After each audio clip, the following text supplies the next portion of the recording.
उठो जागो, अगर तुम्हें बिहार पुलिस में भर्ती होना है, क्योंकि बिहार में कांस्टेबल बनने की राह इतनी आसान नहीं जितनी तुम सोच रहे हो।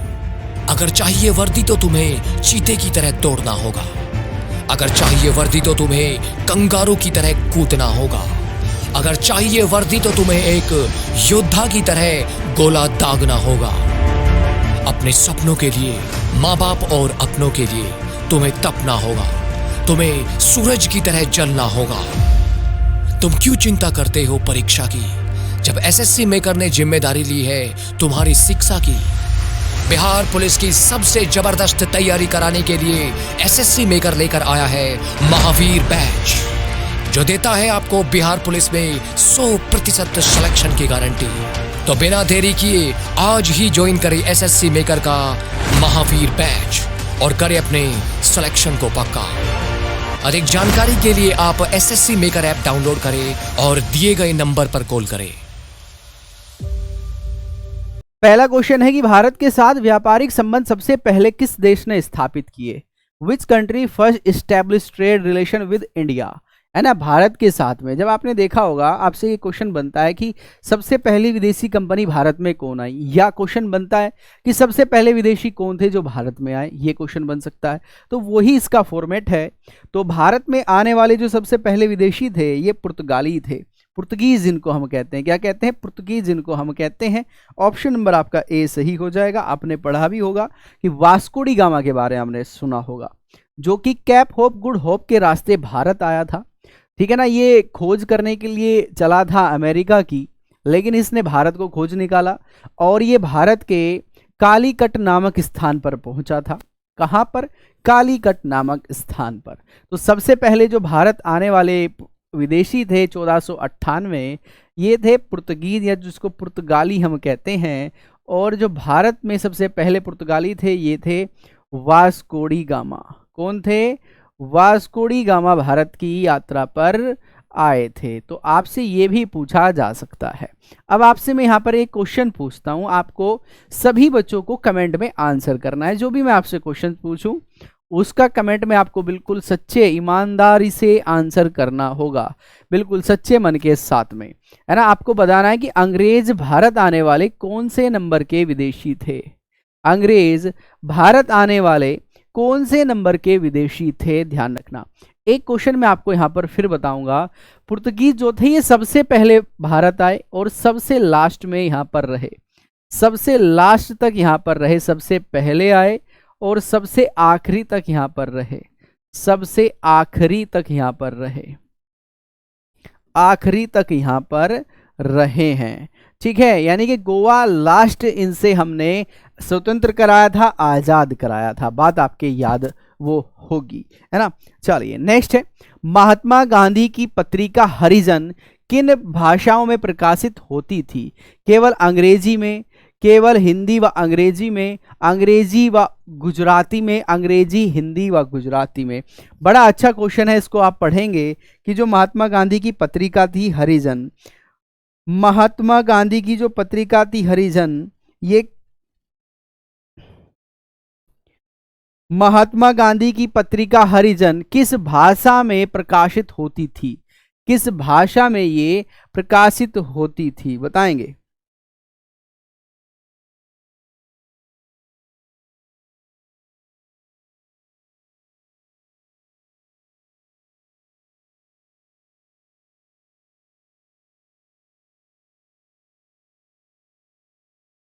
ठीक है, चलिएगा। तो ध्यान रखेंगे ये अंग्रेजी, हिंदी और गुजराती तीनों ही भाषा में प्रकाशित होती थी। ये तीनों ही भाषा में प्रकाशित होती थी। ऑप्शन नंबर आपका डी सही हो जाएगा, या ना।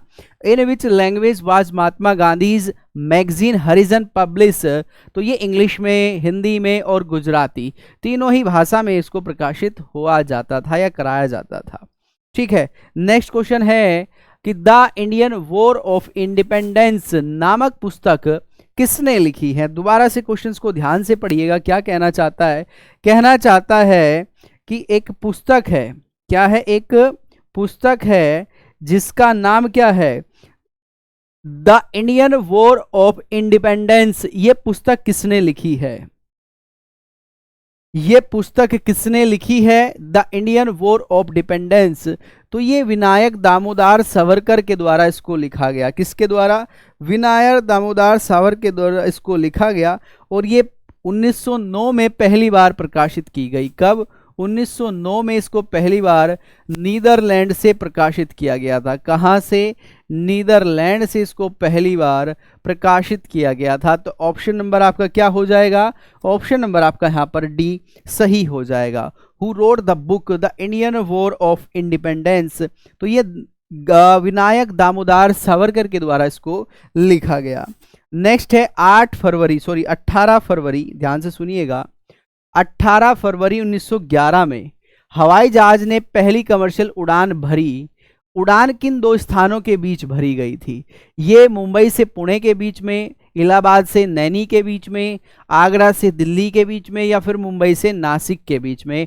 On February 18, 1911 the aeroplanes made the first commercial flight in India between which two places the fight was made. तो ये किन दो देशों के बीच, किन दो स्थानों के बीच में हुई?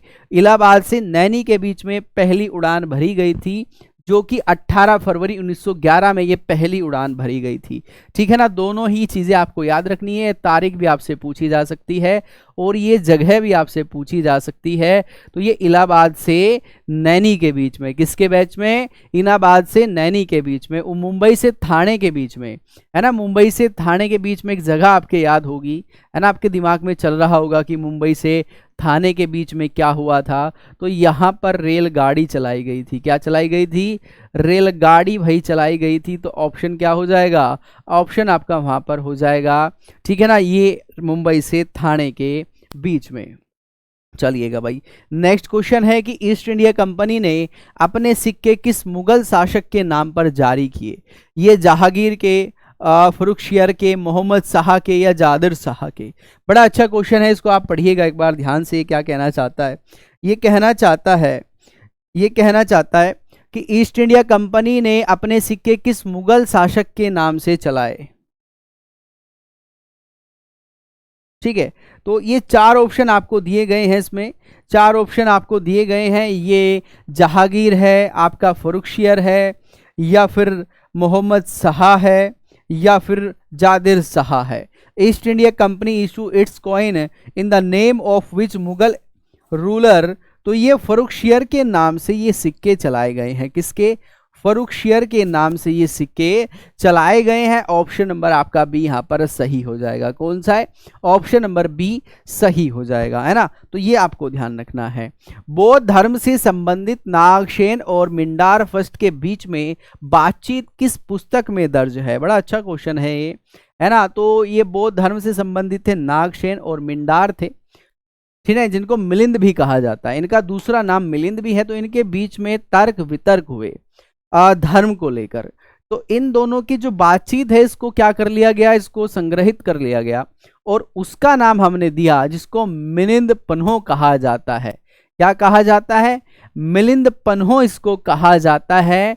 यानी कि बौद्ध धर्म के नागसेन और मिंडार के बीच में जो धार्मिक संवाद हुआ, उसको हमने मिलिंद पन्हो के नाम से जाना। ठीक है ना। तो ऑप्शन नंबर 6 का क्या हो जाएगा? ए सही हो जाएगा। In which book is the conversation between Nagasena and Menander first related to be Buddhism recorded. तो ये मिलिंद पन्हो है, ये आपका पन्हो मिलिंदा है, नाग पन्हो है, या मनिंदा पन्हो है। तो इसको मिलिंद पन्हो हम कहते हैं। ऑप्शन नंबर ए सही होगा। भारतीय ध्येय वाक्य, जिसको हम कहते हैं सत्यमेव जयते, आपने अक्सर देखा होगा जितने भी हमारी गवर्नमेंटेड साइटें होती हैं, है ना, चाहे कोई कार्यालय है, चाहे आपका कोई पुलिस विभाग है ना, कोई सरकारी दफ्तर है, सरकारी कार्यालय है, सरकारी कोई आवास है, तो वहाँ पर मोस्टली आप देखते हो कि सत्यमेव जयते नामक जो हमारा वाक्य है, ध्येय वाक्य जिसको हम कहते हैं, मोटिव, है ना, तो ये लिखा आपको मिलता होगा, है ना, सत्यमेव जयते। तो ये कहाँ से इसको लिया गया है? इसको हमने मुंडकोपनिषद से लिया, इसको हम प्रश्न उपनिषद से लेकर आए हैं, इसको हम वृद्धनायक उपनिषद से लेके आए हैं, या फिर इनमें से कोई नहीं। वेयर इज द इंडियन मोटो सत्यमेव जयते टेक फ्रोम, तो ये मुंडको उपनिषद से हमने इसको ग्रहण किया है। कहाँ से? मुंडको उपनिषद से इसको हमने ग्रहण किया है, ध्यान रखना। अच्छा, एक क्वेश्चन और बनता है आपके लिए। सेकंड जो मेरा आज का क्वेश्चन है वो ये है कि जो अशोक स्तंभ से हमने, ध्यान से सुनिएगा, जो अशोक चक्र हमने लिया है, जो अशोक चक्र ने हमने लिया है, जो हमारा नेशनल सिंबल है अशोक चक्र, ये हमने कहाँ से इसको ग्रहण किया है? ये हमने कहाँ से इसको ग्रहण किया है? अशोक चक्र जो हमारा नेशनल सिंबल है, राष्ट्रीय चिन्ह है, ये कहाँ से हमने इसको लिया है? नेक्स्ट क्वेश्चन है कि मुद्रा राक्षक के रचयिता कौन है? 4 ऑप्शन आपको दिए गए हैं। मुद्रा राक्षक एक पुस्तक है, आप सभी जानते होंगे, आपने काफी बार इसको पढ़ा भी होगा। मुद्रा राक्षक के रचयिता कौन है? ठीक है, 4 ऑप्शन आपको दिए हैं। बाण भट्ट हैं, कालिदास हैं, विशाखा दत्त हैं या फिर कल्लन है। द ऑथर ऑफ मुद्रा राक्षक वाज, तो ये है आपका बाण भट्ट है, कालिदास हैं, विशाखा दत्त हैं या फिर कल्लन है। तो ये विशाखा दत्त के द्वारा लिखित है। किसके द्वारा? विशाखा दत्त के द्वारा इसको लिखा गया। ऑप्शन नंबर आपका सी सही हो जाएगा। किसके द्वारा लिखा गया है? विशाखा दत्त के द्वारा इसको लिखा गया है।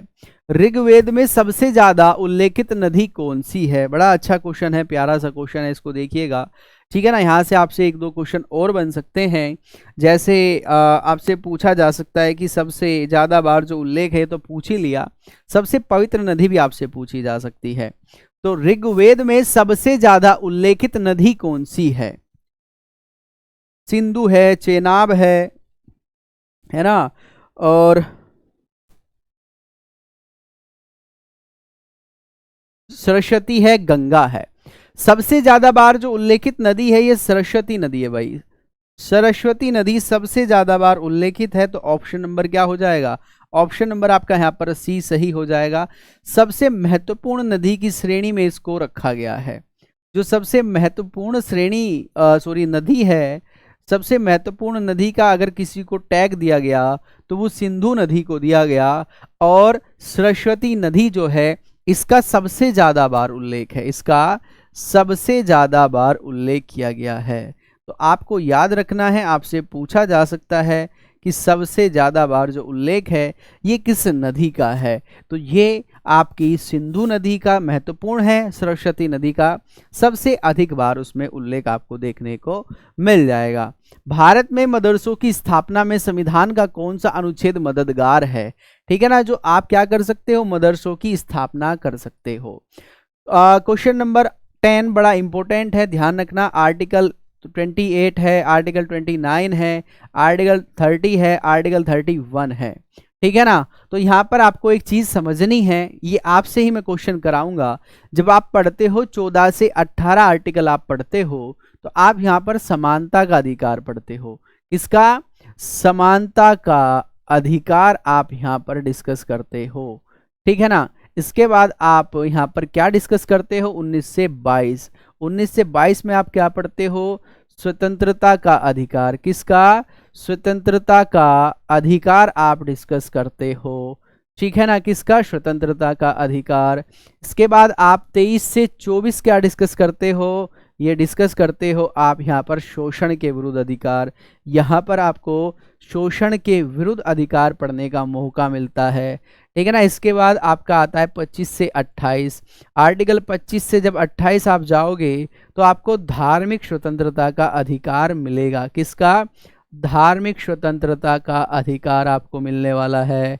ठीक है ना, इसके बाद आप जब जाते हो 29 से 30, ध्यान से सुनिएगा, 29 से 30 आप जब जाओगे तो यहाँ पर अल्पसंख्यकों के हितों का संरक्षण, जो अल्पसंख्यकों के हितों का संरक्षण, हितों का संरक्षण। अब बात आती है मदरसा।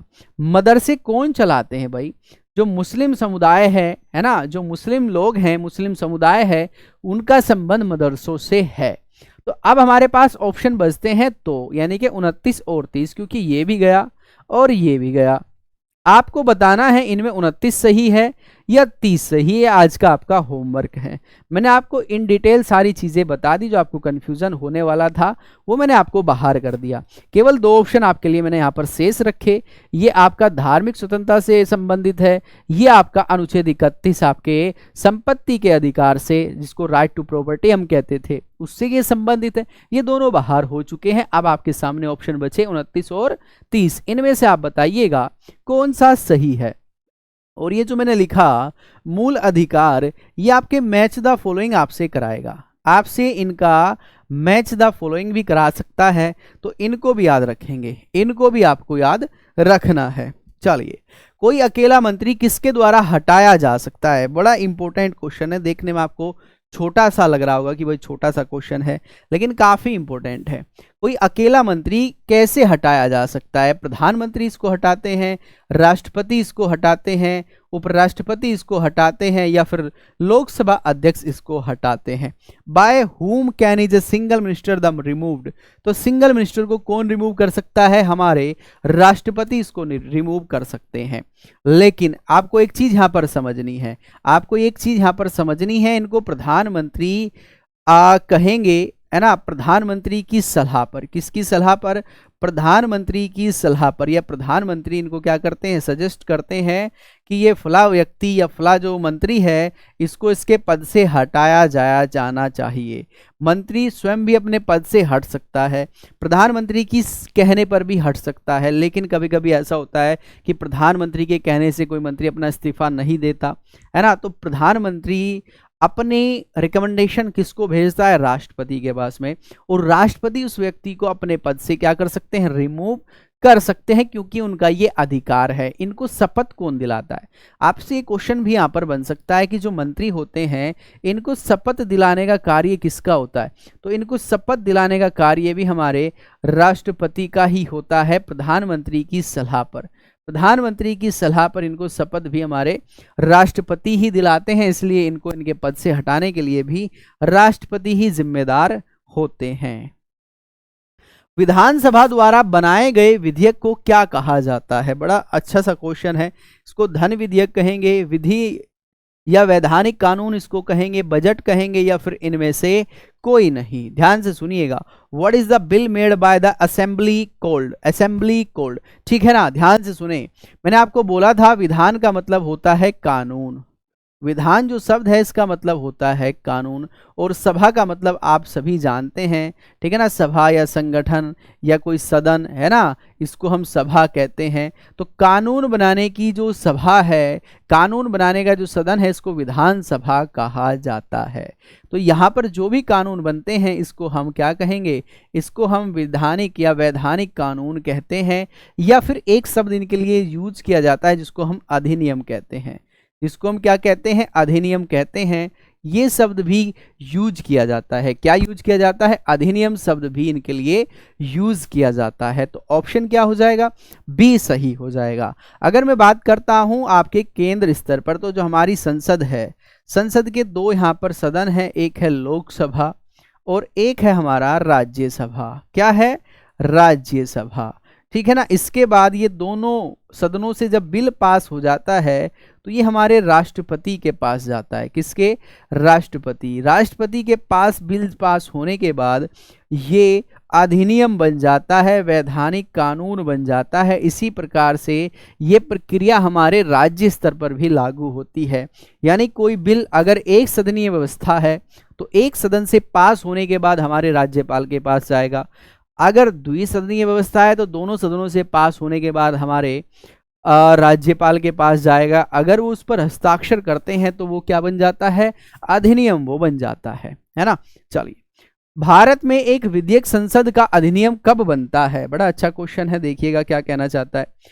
जब यह लोकसभा से पेश हो जाता है, जब यह राज्यसभा से पेश हो जाता है, जब इसे राष्ट्रपति की सहमति प्राप्त हो जाती है, जब यह लोकसभा और राज्यसभा में पेश हो जाता है। अ bill become an act of parliament in India. तो मैंने आपको बताया था कि बिल कैसे बनता है, अधिनियम कैसे बनता है, जब दोनों सदनों से पास होने के बाद राष्ट्रपति उस पर अपने हस्ताक्षर करते हैं, अपने साइन करते हैं, तो वो बिल क्या बन जाता है, अधिनियम के रूप में परिवर्तित हो जाता है। तो ऑप्शन नंबर 13 का क्या हो जाएगा, सी सही हो जाएगा।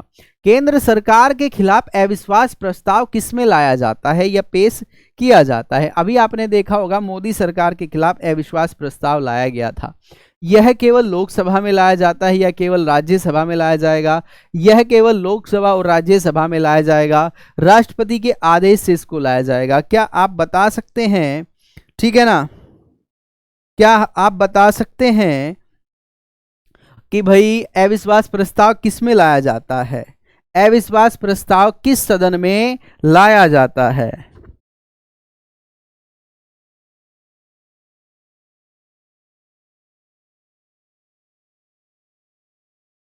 ठीक है ना, चलिएगा, तो ये किस में लाया जाता है, ये लोकसभा में लाया जाता है। ऑप्शन नंबर क्या हो जाएगा, ए सही हो जाएगा। अगर अविश्वास प्रस्ताव, जिसको हम बोलते हैं नॉन कॉन्फिडेंस मोशन, क्या बोलते हैं, नॉन कॉन्फिडेंस मोशन इसको बोला जाता है, नॉन कॉन्फिडेंस मोशन, अगर ये पास हो जाए, अगर ये पास हो जाए तो सरकार को, किसको, सरकार को इस्तीफा देना होगा, सरकार को इस्तीफा देना होगा, सरकार को इस्तीफा देना होगा, ध्यान रखेंगे। तो ऑप्शन नंबर क्या है, ऑप्शन नंबर आपका बी सही होगा। भारत के संविधान का कौन सा अनुच्छेद यह कहता है कि सभी सार्वजनिक जगह सभी नागरिकों के लिए ओपन है या नागरिकों के लिए है। तो ये बात आपको अनुच्छेद 15 में मिलेगी, अनुच्छेद 16 में मिलेगी, अनुच्छेद 17 में, अनुच्छेद 18 में। Which article of the Constitution of India says that all public places are from all citizen? तो आर्टिकल 15 आप जब पढ़ोगे तो इसमें कहा गया है कि राज्य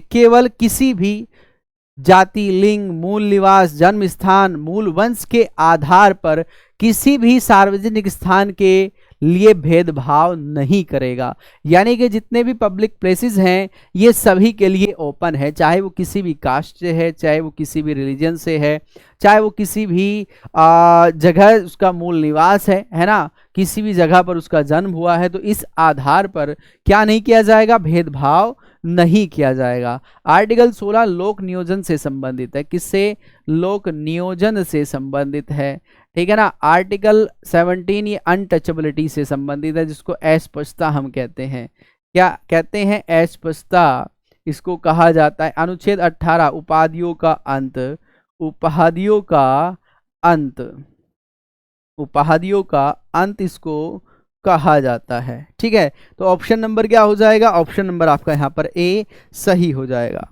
बाजरा में बिकने वाली मानक, सॉरी बाजार में, बाजार में बिकने वाला मानक 18 कैरेट सोना होता है, कितना, 82 भाग सोना, 18 भाग अन्य धातु, 18 भाग सोना, 82 भाग अन्य धातु, 18 भाग सोना और 6 भाग अन्य धातु, 9 भाग सोना और 15 भाग अन्य धातु, है ना। तो आपको बताना है कि 18 कैरेट सोना कितना होता है, ठीक है। आपने सोना वगैरह जरूर खरीदा होगा, आप दुकान पे गए होंगे तो आपने बोला होगा कि मेरे को 18 कैरेट सोना चाहिए। 18 कैरेट सोना में कितना अन्य धातु होती है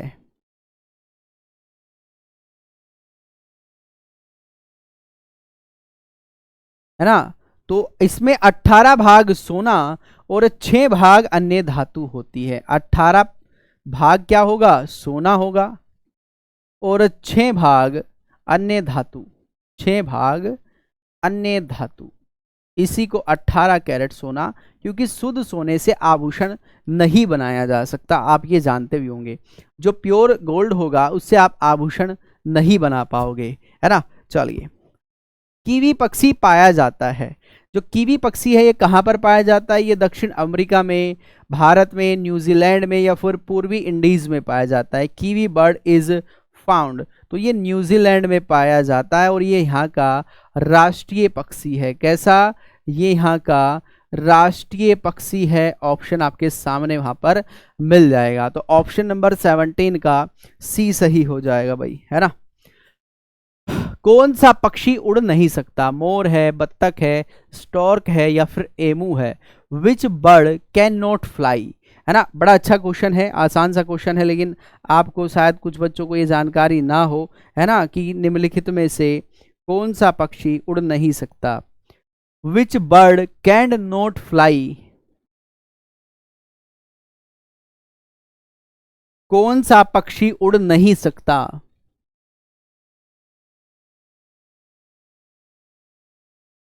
तो ये क्या है? एमू। एमू जो पक्षी है ये उड़ नहीं सकता। Option number D. कपड़ा फैक्ट्रियों में काम करने वाले व्यक्ति जैसे कि दरी बुनने वाले निम्नलिखित में से किस व्यावसायिक बीमारी से प्रभावित हो जाते हैं। ये एबेस्टोसिस इसको कहा जाता है, दमा एंड तपेदित, या सिलिकोसिस इसको कहा जाता है, या सिडेरोसिस इसको कहा जाता है। एक बार इसको क्वेश्चंस को आप दोबारा से पढ़ोगे तो समझ में आएगा। कपड़ा फैक्ट्रियों में काम करने वाले व्यक्तियों को किस व्यावसायिक बीमारी से प्रभावित होना पड़ता है।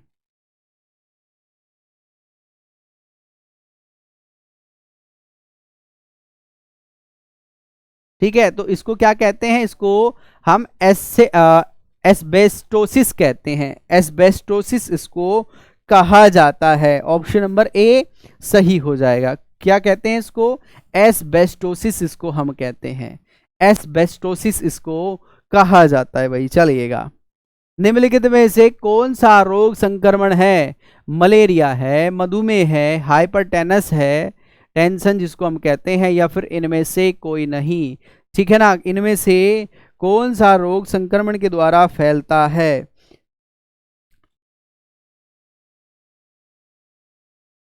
कौन सा रोग संक्रमण के द्वारा फैलता है?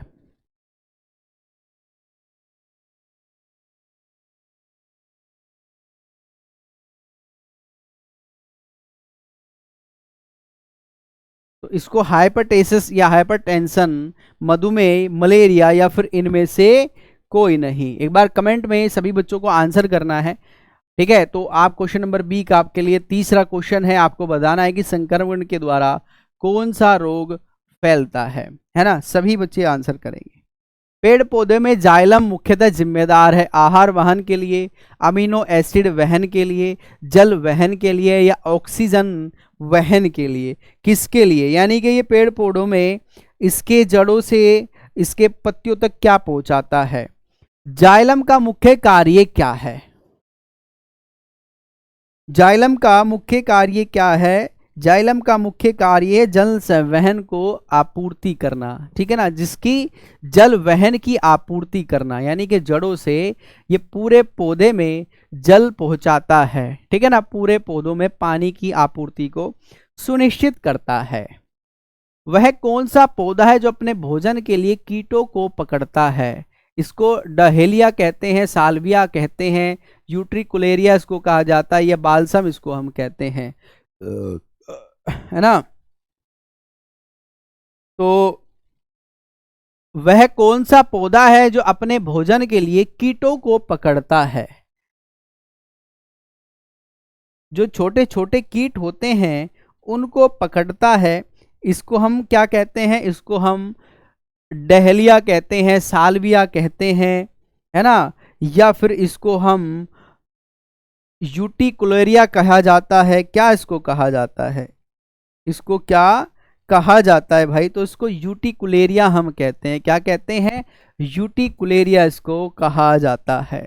लौंग एक है, तना की गांठ है, जड़ की गांठ है, बंद कलियां हैं, या फिर बीज हैं। जो लौंग आप देखते हो ना, घर पे भी लौंग का यूज किया जाता है ना। लौंग का जो तेल होता है, अगर आपको दर्द है, घर में किसी व्यक्ति को दर्द है, इस प्रकार की शिकायतें आती हैं, तो लौंग के तेल की मालिश करने से जो दर्द की प्रॉब्लम है ये काफ़ी हद तक दूर हो जाती है ना। तो लौंग जो है ये क्या है? लौंग एक बंद कली है। क्या है? बंद कली है। तो ऑप्शन आपका सी सही हो जाएगा, है ना। चलिए, यदि किसी उभयलिंगी पुष्प में पुमंग और जायांग अलग अलग समय पर परिपक्व होते हैं तो इस तथ्य को हम क्या कहते हैं? इस तथ्य को हम भिन्न काल पक्वता कहा जाएगा, यह स्व अविनिश्चय उभयलिंगता कहा जाएगा, या विषम युगमन इसको कहा जाएगा, या फिर एक सम्मानी इसको कहा जाएगा। तो इसमें पुष्प में अगर पुमंग जायांग अलग अलग समय पर परिपक्व होते हैं तो इसको भिन्न काल परिपक्वम हम कहेंगे। ठीक है ना, तो ऑप्शन नंबर ए सही हो जाएगा भाई। कौन सा? ऑप्शन नंबर ए यहाँ पर आपका सही हो जाएगा। चर्म रोग के उपचार में प्रयोग किए जाने वाला रेडियो आइसोटोप क्या है ना, या रेडियो आइसोटोप कौन सा है जो चर्म रोग के उपचार में एक प्रकार से सिद्ध साबित होता है?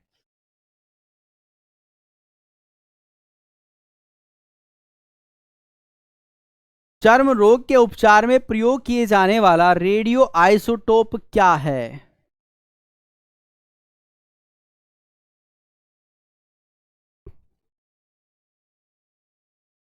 ये सीसा है, कोबाल्ट है, फास्फोरस है, या फिर आपका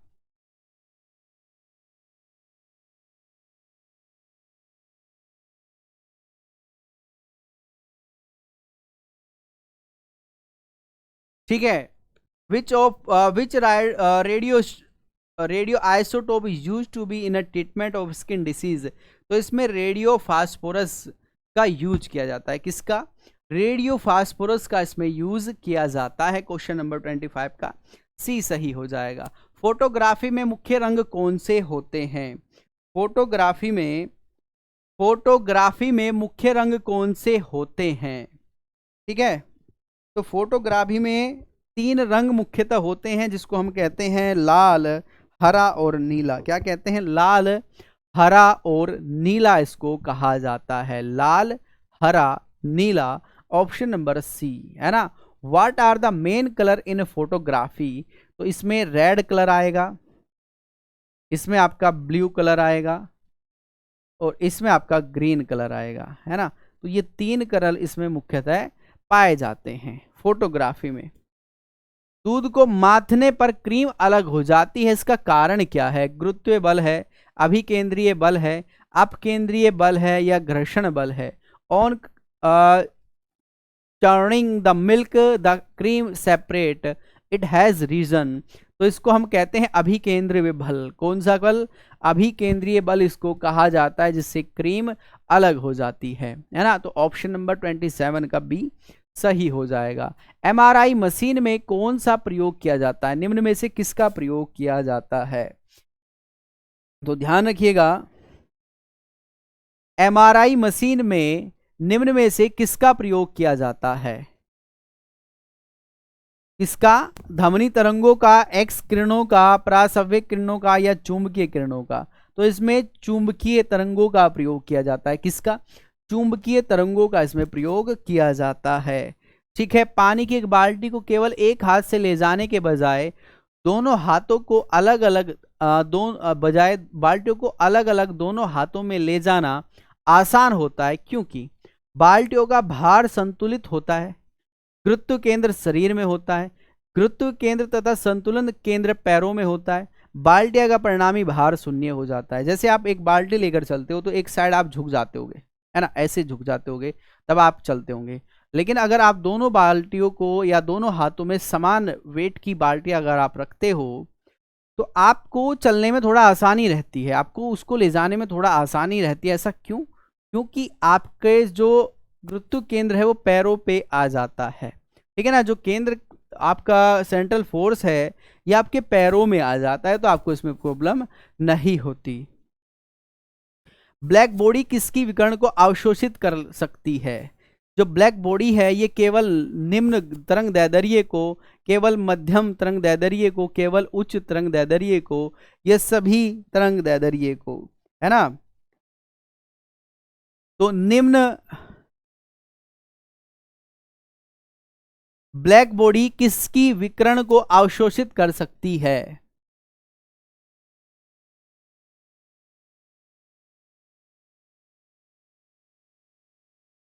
तो ये सभी प्रकार की, है ना, सभी तरंग दैर्ध्य को ये अवशोषित कर सकती है। ऑप्शन नंबर 30 का डी। निम्नलिखित में से किन तरंगों को निर्वात के माध्यम से संचरित नहीं किया जा सकता? प्रकाश तरंगे हैं, धमनी तरंगे हैं, ऊष्म तरंगे हैं या विद्युत चुंबकीय तरंगे हैं, है ना। तो निर्वात में संचरित नहीं होती साउंड वेव्स, इनको माध्यम की आवश्यकता पड़ती है। किसकी? माध्यम, किसी मीडिएटर की आवश्यकता होती है, तभी ये संचरण कर पाएंगी, वरना संचरण नहीं कर पाएगी। इन्हीं के अपोजिट अगर हम देखते हैं, इन्हीं के संदर्भ में अगर हम देखते हैं, तो जो प्रकाश तरंगे होती हैं, इनको निर्वात में ये काफ़ी तेजी से चलती हैं। ये भी आपको ध्यान रखना है, सबसे तेज ये जो गमन करती हैं, ये निर्वात में ही सबसे तेज गमन करती हैं।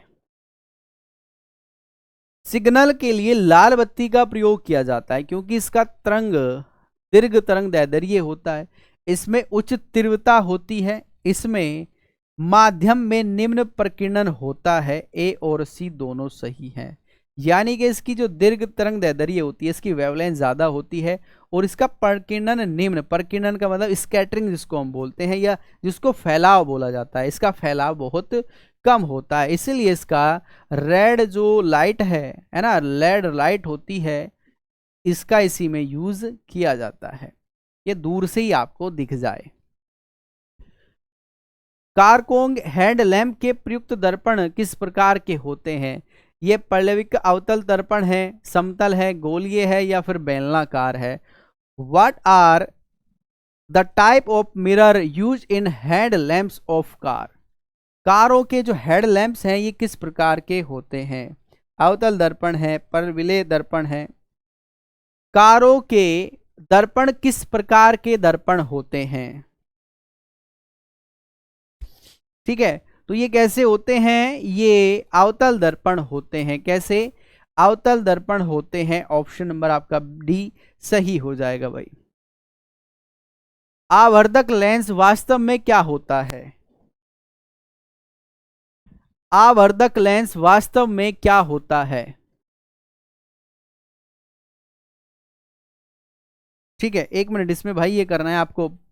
परविलयक अवतल दर्पण, कौन सा? परविलयक अवतल दर्पण। और आवर्धक लेंस जो होते हैं ये उत्तल लेंस होते हैं। क्या होते हैं? ये उत्तल लेंस होते हैं। ऑप्शन नंबर सी सही हो जाएगा। किसी मनुष्य के लिए स्वच्छ हवा की कितनी मात्रा आवश्यक है? एक मनुष्य को स्वच्छ हवा की कितनी आवश्यकता होती है? आपके पास चार ऑप्शन यहां पर दिए गए हैं। एक मनुष्य को कितनी स्वच्छ हवा की आवश्यकता होती है?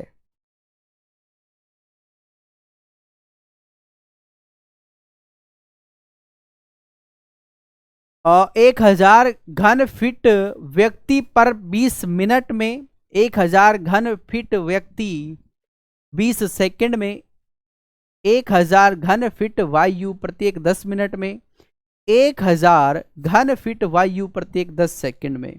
तो यहां पर सेकंड आपसे पूछी गई है।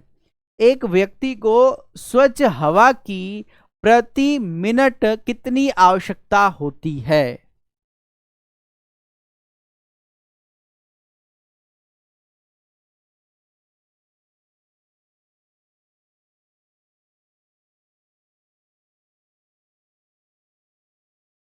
है ना। तो ये आपका हो जाएगा 1000 घन फीट वायु प्रत्येक 20 सेकंड। ऑप्शन नंबर बी सही होगा। ठीक है, तो ये था भाई आज का आपका सेशन। आपको कैसा लगा जरूर बताएंगे। कोई क्वेश्चन आपको समझ में नहीं आता उसको आप जरूर देखिएगा। एक इसमें और है कि निम्नलिखित में से कौन सा पदार्थ ऊष्मा का सुचालक है परंतु विद्युत का कुचालक है? ये सेलुलाइड है, रबड़ है, एवेस्टस है या फिर अब्रक है?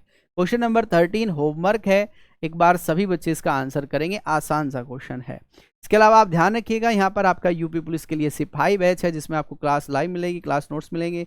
बिहार पुलिस में भी आपको क्लासेस लाइव मिलेंगी, दिल्ली पुलिस में क्लास लाइव होंगी, CPO-SI में भी आपकी क्लासेस लाइव होने वाली है। ध्यान रखिएगा, किसी भी प्रकार की आपको समस्या है तो आप यहाँ पर कॉल करके जानकारी ले सकते हैं। मैथ्स और रीजनिंग के लिए आपकी जो क्लासेस चलती हैं ये रात 8 बजे आपकी अजय सर के द्वारा क्लासेस है, बिल्कुल बेसिक से यूट्यूब पर लाइव क्लासेस चलती हैं। ध्यान रखिएगा, ठीक है। और हम बात करते हैं SSC मेगर एप्लीकेशन को डाउनलोड करने की, तो इस लिंक पर आप जाएंगे, ठीक है ना। यहाँ से आपको PDF मिलेगी, क्लास के नोट्स आपको दिए जाएंगे, डाउट सेशंस आपको यहाँ पर प्रोवाइड किया जाएगा, ठीक है ना, और आपको कोर्स सभी यहाँ पर प्रोवाइड किए जाएंगे। आप हमें इंस्टाग्राम पे फॉलो करेंगे, आप हमें फेसबुक पे फॉलो करेंगे, ठीक है ना, आप हमें इस चैनल के द्वारा टेलीग्राम पर फॉलो करेंगे या ज्वाइन करेंगे। ये आपका ट्विटर चैनल है भाई, आप हमें ट्विटर पे फॉलो कीजिएगा। ये आपका फेसबुक चैनल है, आप हमें फेसबुक पे फॉलो करेंगे, है ना। किसी भी प्रकार की कोई समस्या आती है तो नंबर आपको दिया गया है।